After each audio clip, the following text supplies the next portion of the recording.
Hello and welcome to Lipliam Flies. Today I will be I will be reflying the English Electric Lightning because I cocked up the upload for the other one. Sorry about that. If you like this review and want to go buy it, go to the other video because I'm lazy and I'm not going to put any of the annotations in or any of the links in the description.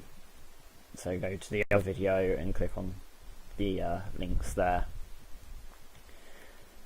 But because I screwed up the upload, I have to redo the video, or I could have just uploaded the other one. But that wouldn't be as fun because it means I get to fly the English Electric Lightning F.6 again. This aircraft was used by the RAF and was exported to other countries. It was mainly used as a bomber interceptor, which is cool. Designed in the 1950s and produced through the 1960s and was scrapped in the 1980s when the government decided to scrap most of British aircraft, especially the V bombers. They discontinued those in the 1980s. Which is kind of sad. I kind of like the V-bombers. They're quite space-age and futuristic even now. They're still really good aircraft. But we are not flying those, we are flying the English Electric Lightning. Now, what's special about this, you say? Well, it is the world's first, as far as I know, it is the world's first Super Cruise fighter. Britain had Super Cruise in the 1960s. Yeah. Why on earth did we get rid of this plane? Well, you see the two engines at the rear here? They take up most of the space inside, and you see those wings? I'll zoom in on them. They're really quite thin. This aircraft had the nasty habit of guzzling up lots of fuel very quickly. So it wasn't very good, and in the 1980s and I think through the 1970s fuel prices were going up, so it wasn't very economic for an air force to be running squadrons of these. So that's why they probably were discontinued. I do not know why they were actually discontinued or taken out of service, but it's kind of sad that they were, because they are such beautiful aircraft. Look at that, 60 degrees of sweep on those wings. Right, let's get into the cockpit, turn on the sound. Beautiful. The purr of two Rolls-Royce Avon engines. Back when Rolls-Royce made some decent engines. Actually, they still do. Rolls-Royce Trent line is actually kind of cool. As you can see, I have actually got what I discern as air traffic radar and airport radar. So I can see where air traffic is and where airports are. That's quite nice. I've actually taken a couple of screenshots of me in a English Electric Lightning where I have used this radar to catch up to, I think it was a Airbus A321. Caught up to one of those and just sort of hung around it for a bit until I crashed into it because I'm inept at flying.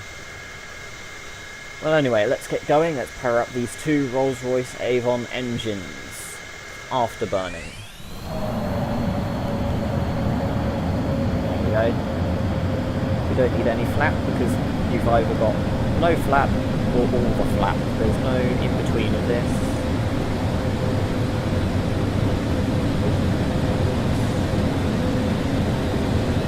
Roll.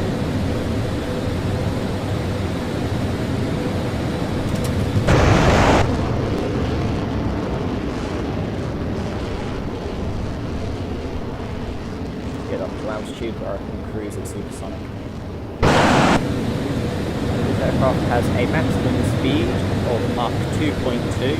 Might zoom in a little bit so I can see the bloody dial. Back a bit.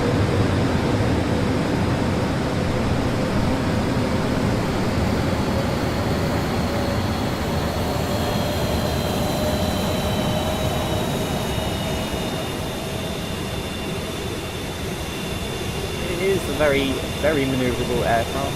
As you can see, this is a roll. Very quick as well, with that Mark 2.2 capability. See how quick I'm now pretty much at London Heathrow, which, by the way, I've flown from there. Well, not me flying, someone else was flying a 747. But that's where I got my flight to the US from. It was such a good holiday. But anyway, this aircraft is fun.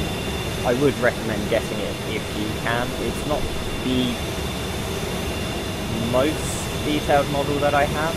That would be the DC-10 that I've flown for you already and clocked up that taxi. Oh, that's just hilarious. I tried taxiing down the car bit rather than the aircraft taxiway.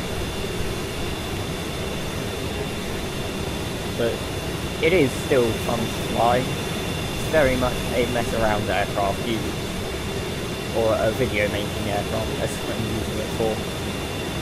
If I can get a few more friends to get Flight Simulator X Steam Edition, or if you do in fact have Flight Simulator X Steam Edition, and you would like to fly with me in either English Electric Lightning or whatever you want,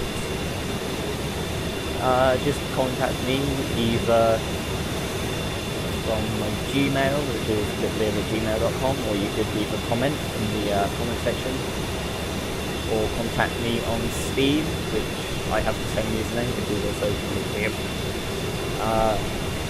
or Skype, which is lipliam1,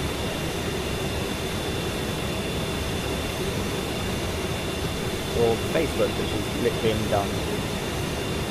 Basically everything is lipliam with me. I don't know why.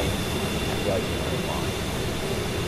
It's because it's easy to remember. Oh yeah, one thing I had to point out about that radar, it's always facing north. I think you can set it to not always face north, but I like keeping it facing north. It means I actually have to use some skill in flying this.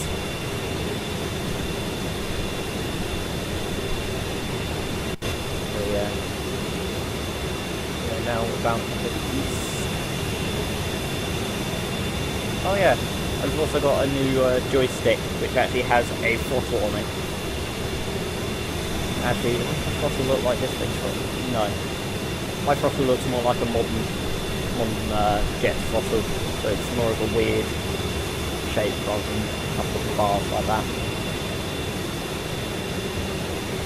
I believe the F-18 has the F-18 in this has the same throttle that I do, which is kind of cool. One cool feature about this aircraft, which makes it good for aircraft carrier landing, can use for aircraft carrier landing. That one. It has a tail hook, or a stinger hook. I find very cool. See those off when it comes on.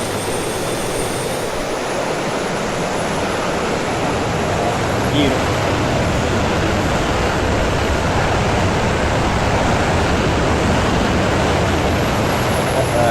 Air brakes. Very standard for early jet giant paddles. Right, try and swing down and then I'll show you the all the panels. There's the there it is.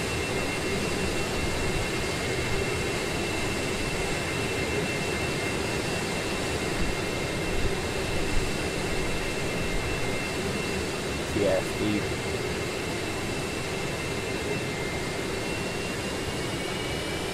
150 knots. Bit slow for me. quite fast landing.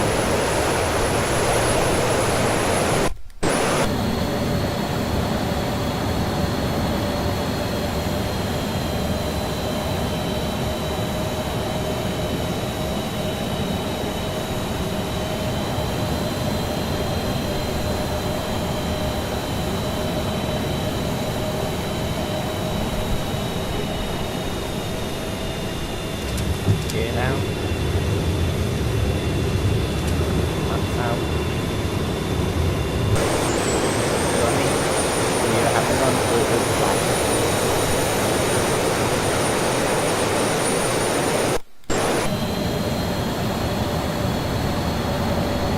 Because of the speed for landing.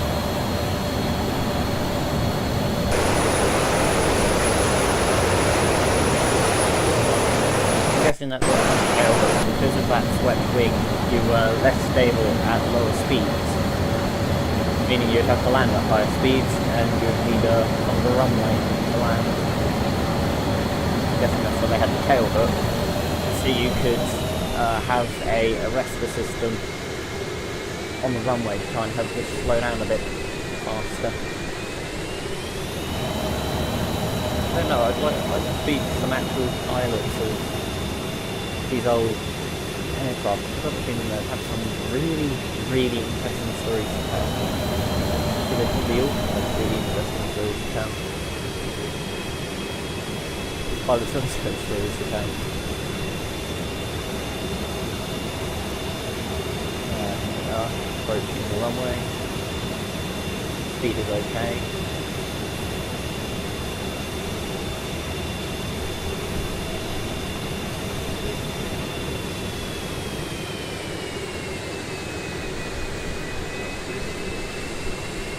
I can feel it becoming unstable.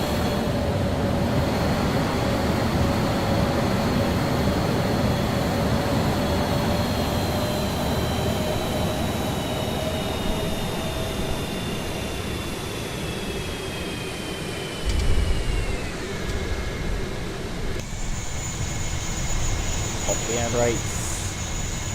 Let's release the chute.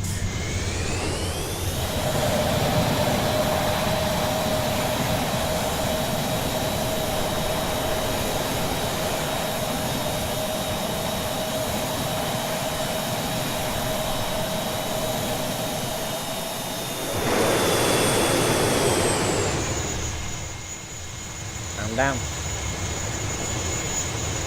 Let's taxi off and show you all the panels. Let's go for the next taxiway.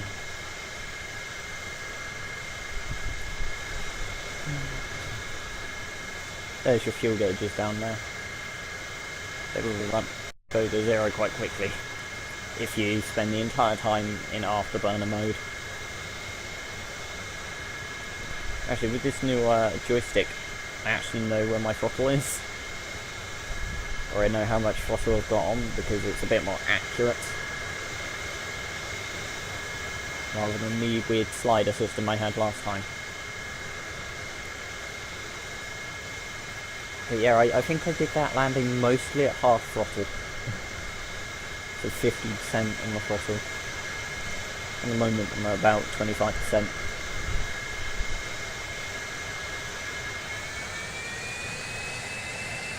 Probably bring those flaps up.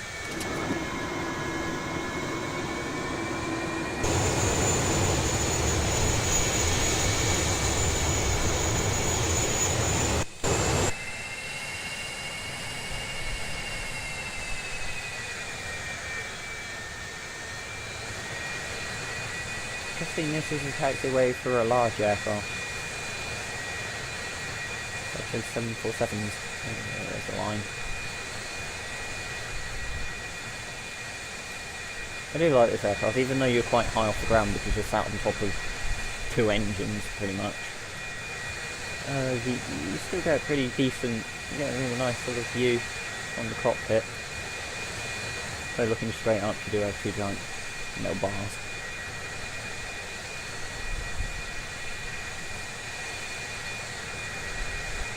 Heathrow. I do love Heathrow. I think it's the only airport that I could probably navigate decently because of the amount of times I land here, because this is the airport I practice flying at. So it has a nice long runway. And if I want to practice short runway landings, I will land at St. Martin's, or Princess Juliana, as it's called in the game. Even though everybody knows it is St. Martin's.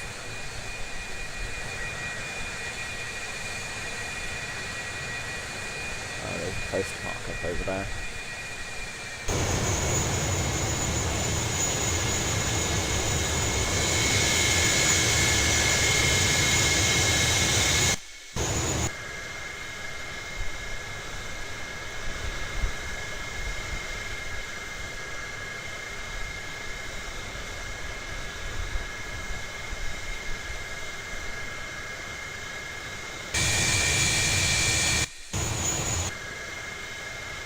Go.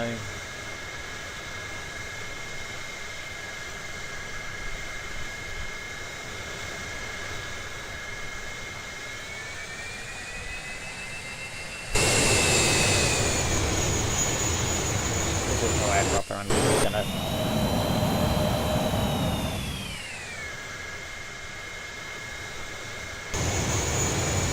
push myself over into this corner here and power down. On the engine top.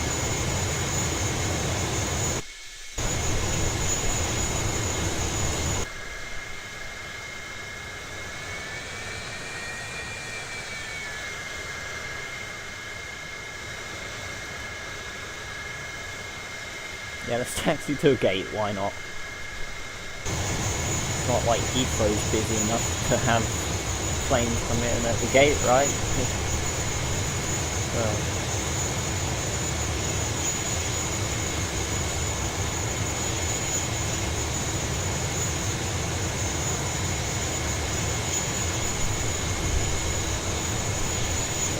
Park up here, we can park up line is there. I'm just going to park up here because why not?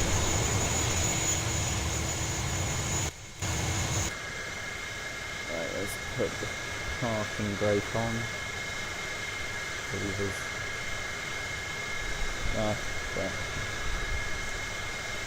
Yeah, it's that. Couldn't reach it though. How odd. That switch do. Still quite a lot of stuff to fiddle with, because even I don't know what everything does. The rest of it can do. Handle. Fletch row. Oh, flight reference.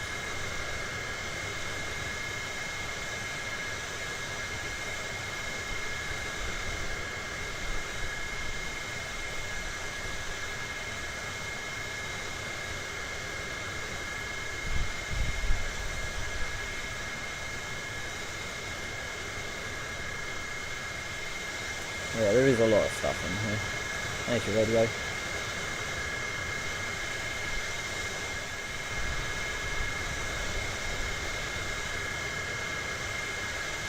There's the canopy. There's the canopy.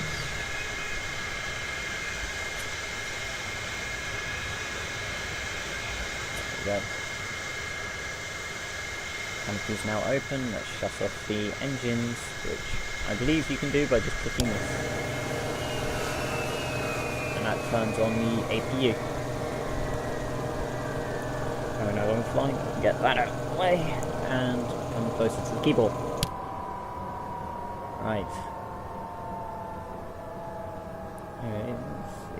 It's quite nice. It's got a decent amount of buttons to push. Right, let's do shift 1. There's your radar. You can see all the different flights that are currently around. It's not a very busy day, but still. You got all this stuff, so zoom in, zoom out. Center display on airport. Pan right, I'm guessing these are just pan in different directions. Yeah. Aircraft tags. Range ping. Airport symbols and labels. So you can get this to display whatever you want.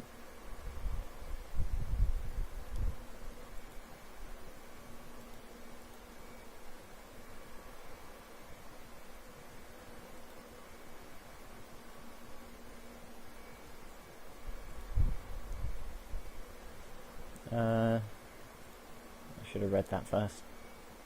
So, yeah, there's a lot of stuff if you know what it means. Have fun using it. Okay, that's enough of the radar. Right, what's this? That's your radio stack.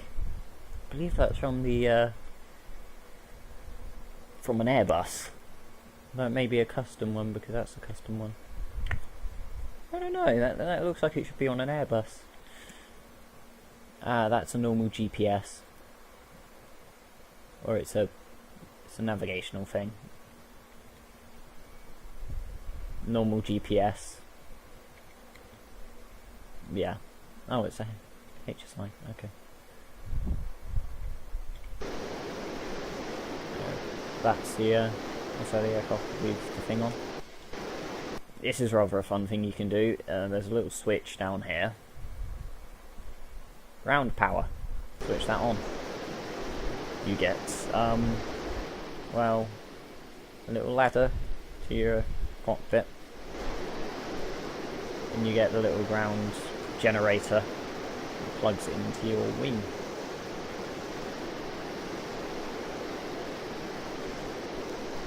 I think most of the stuff on here is readable. Yeah, danger, keep clear of the engine.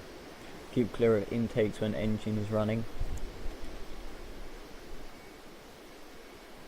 That jetway is kind of getting in my way. Starter tank inside.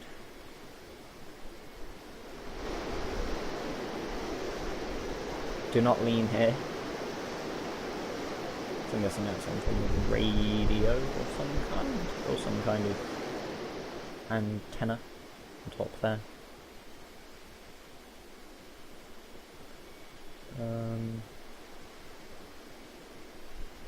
That's an APU exhaust there, I believe. Yeah, because it's too far forwards to be the actual engine exhaust.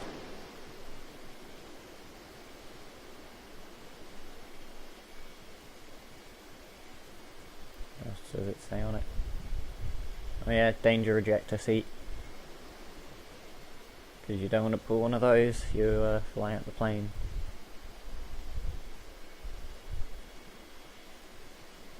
And I've seen that symbol in War Thunder. I think it's like the flight. I think it could be the flight leader symbol.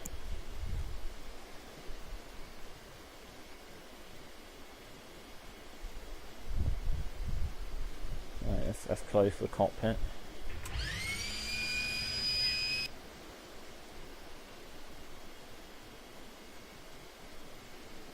Let's get in. Because there's another thing you can do, and that is... where is it? It's that switch. No, it's not that switch. It's that switch, the secure switch. Switch that on. You put a cover over the cockpit, and you put a little stop in there, and then you put covers onto the probe out the front, and also onto the landing gear, and over the jet exhaust. So yes, this is Oh, there's also little chocks on the wheels. Little chocks and one on the front wheel. When I say wheels, I mean landing gear. Oh, and there's little covers on, I believe there's little covers on the actual missile heads as well. Hold on, let me switch it off and let me check. There's definitely... Yeah, they put little covers on the missiles, that's kind of cool. I never noticed that. Oh, there's also a little... Yeah, remove the filter plate, yeah. There's also a little cover on the refueling probe. Yeah, it's a refueling probe. Because planes did that. They still do it actually. It's quite dangerous apparently. And I can see why, because I've watched videos of... Actually, I've seen one video where a plane that was refueling hit the probe a bit hard and ripped the drogue off, because it was a drogue refueler, which is where you have basically a shuttlecock type thing attached to the end of a hose, and you fly that little probe at the end into this shuttlecock, and it locks and fuel flows in. So they'd locked, and the guy hit a bit of turbulence or something, slowed down quite a bit and ripped the end off of this hose.